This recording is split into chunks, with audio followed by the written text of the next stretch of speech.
Europe's biggest economy is broken. Here's what that means for your money.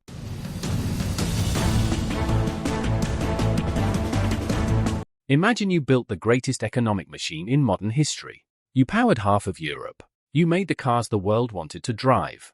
You kept energy costs so low your factories could outcompete anyone on the planet. For 70 years, it worked. Then, in less than 3 years, it stopped working. This is the story of how Europe's biggest economy broke, and more importantly, what it means for your money. To understand why Germany is struggling today, you need to understand how it got rich in the first place. After World War II, Germany was in ruins, cities destroyed, economy shattered, population traumatized. But within a generation, it pulled off one of the greatest economic comebacks in history, the economic miracle.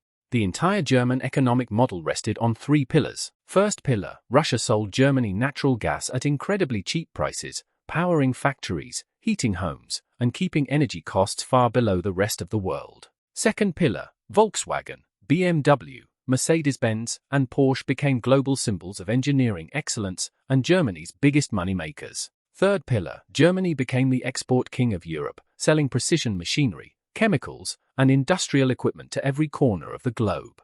By 2017, Germany was the world's 4th largest economy. It had a trade surplus that made other countries jealous. Its unemployment rate was one of the lowest in the developed world. The machine was running perfectly.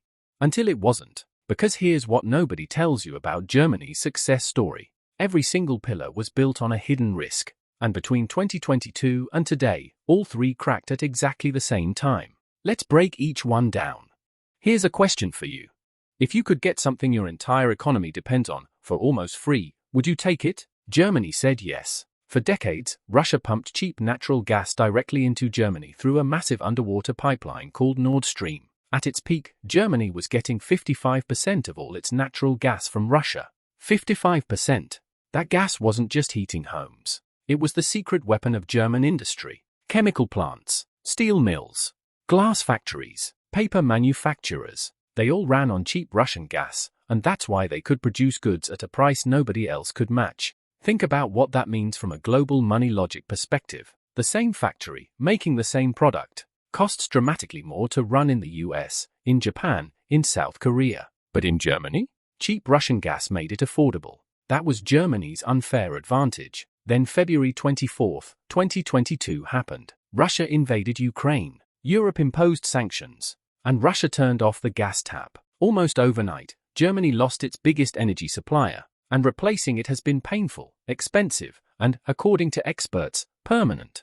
Germany scrambled. It built emergency LNG terminals on its coast. It turned to Norway, to the US, to Qatar. Today, Norway supplies about 45% of Germany's gas. And roughly a third comes from the United States, shipped as liquefied gas across the Atlantic. Visual, ship carrying LNG with US flag, animated crossing the Atlantic, it gets the job done. But here's the problem. American LNG is structurally more expensive than Russian pipeline gas ever was. And Germany's own energy chief at RWE, one of its biggest power companies, has warned that this is not a temporary situation. This is now the new normal. Translation? Some of Germany's most important industries may never fully recover. And here's where it gets even more interesting from a money perspective. Rising energy costs have already forced manufacturers to move production abroad. Not shut down entirely, just move.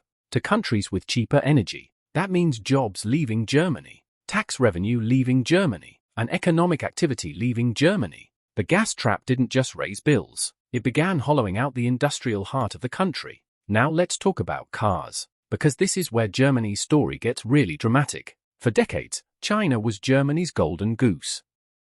A rising Chinese middle class wanted to show off their wealth, and nothing said I've made it like a German car.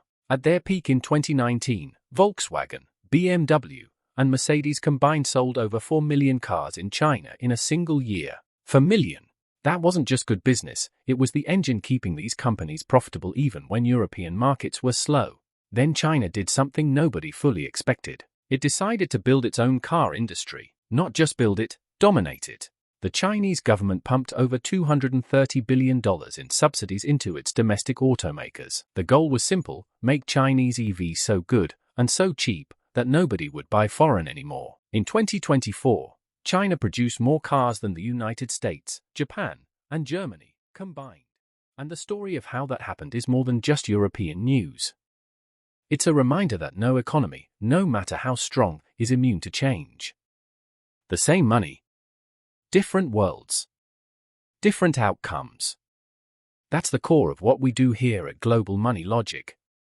If you found this video useful, hit subscribe. Because next week, we're looking at which country is quietly becoming Europe's new economic powerhouse, and it might surprise you. Drop your guess in the comments below. See you next time.